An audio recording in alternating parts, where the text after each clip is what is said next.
So, how does the classroom of the future actually get built? I mean, it doesn't just pop up overnight, right? Nope. It starts with a pitch. And in this explainer, we are pulling back the curtain on a real proposal from an Apple partner to a school in India. We're going to see how this huge vision for tech heavy learning actually gets sold. One classroom, one principal at a time. All right, let's dive in. Okay, so this is literally the first thing they lead with. And right off the bat, you can tell this is not your average sales pitch for some new computers. The language is, well, it's pretty grand, isn't it? They're framing this whole thing as a solution to a massive societal shift. It's a really smart move because it immediately sets this ambitious, almost urgent tone for everything that follows. All right, first up, a digital classroom pitch. So the big question is, how do you take this massive, kind of abstract vision and make it real for just one school? That's what we're going to break down here. We'll start with their big picture philosophy and then see exactly how they customized it for a principal over in Bangalore. So the whole pitch really hinges on this one single idea: creativity. Their argument is pretty simple. Technology itself isn't the point, it's just the tool. The real goal is getting students to create stuff with it. Videos, music, cool presentations. The thinking is that this process turns them into better communicators and problem solvers. And this is so important because it totally shifts the conversation away from the shiny new hardware and onto what students can actually do with it. And here's where it gets really specific. We're not talking about some generic marketing brochure they send to everyone. No, this was a direct, personalized pitch from a company called Creative Infotech to a real person, Dr. Malini Detta, who's the principal of BGS National Public School.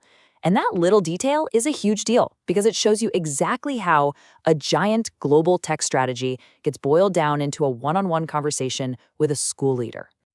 Okay, next section, coding grade by grade.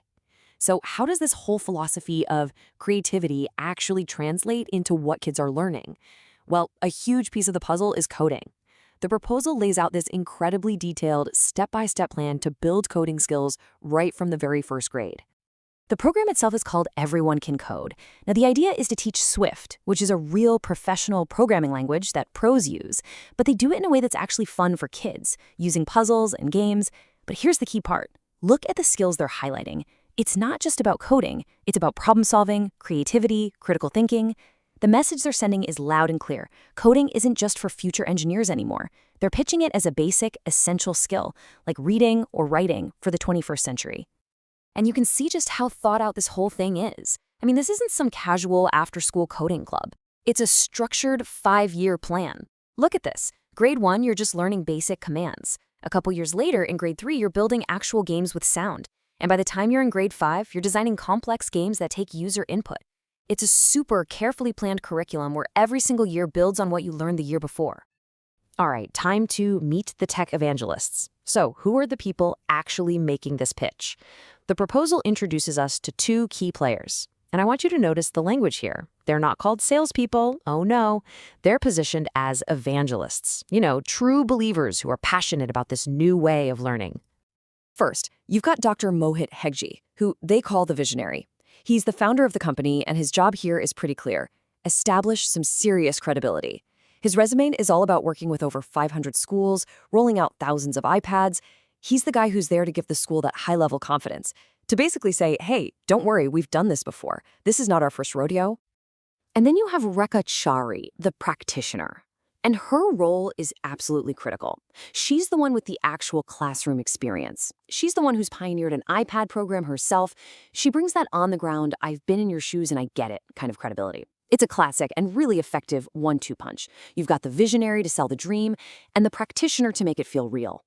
Okay, let's look at the teacher training blueprint. So you've got this amazing vision, this great curriculum. You've even got the perfect people to pitch it. But what's the biggest obstacle? It's always getting the teachers on board, right? So the next part of this proposal goes right at that problem with a super detailed training plan. And it's designed to make this feel like a partnership, not just them dropping off a bunch of boxes.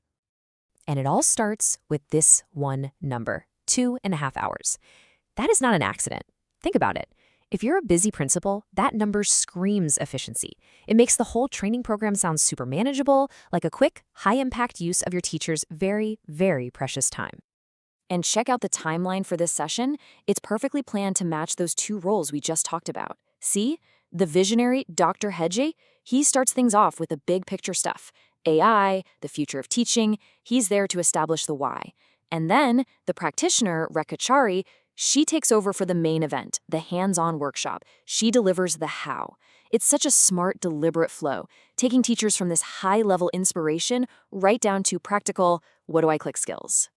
And this quote, which is from Dr. Hedge's part of the presentation, is just, wow. It's brilliant.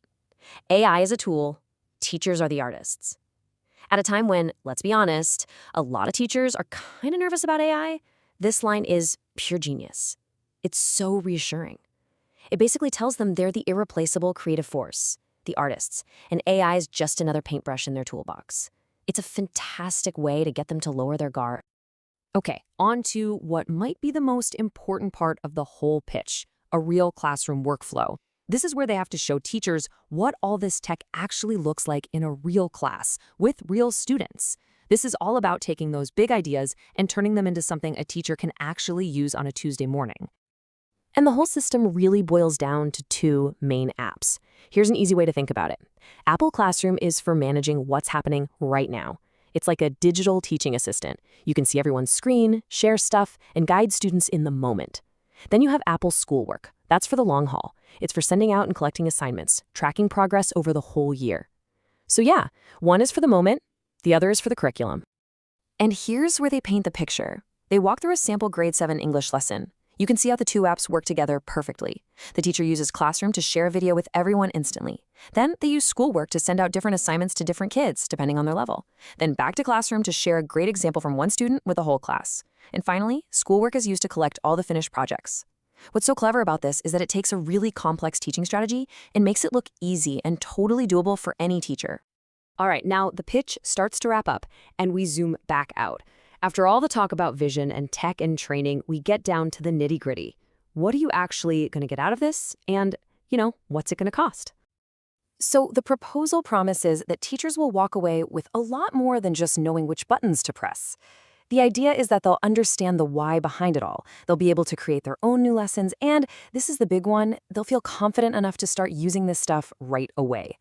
The real selling point here isn't just training, it's empowerment.